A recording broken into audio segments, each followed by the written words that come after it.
ya farin ciki saboda yadda kotu ta yi watsi da bukatar nan na waɗansu wanda suke kiransu ƙungiyar manya ko ƙungiyar adalai ne na Kano? Hawa na Kano. Ƙarya suke yi, ba dattawa ba ne, kuma dattawa ne, dattawan Bukari ne.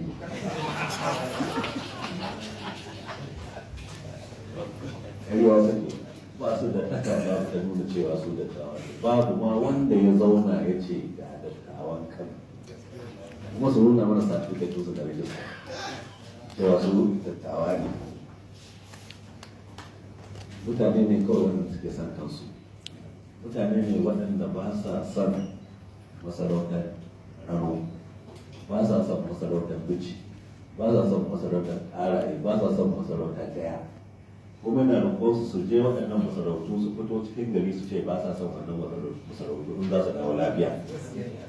Yan tsirari ne wanda suke zaune a nan suke tunanin cewa su ne Kano, su ne tunanin Kano, su ne makomar Kano, su ne a ranar Kano, amma duk ƙarya ce, kowa ba su ba ne.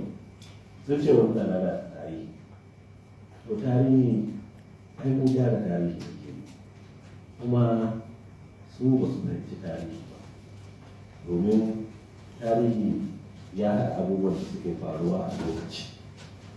Idan an duba ita wannan masarauta ai kullum ana kawo gyara jiki a kanta. A can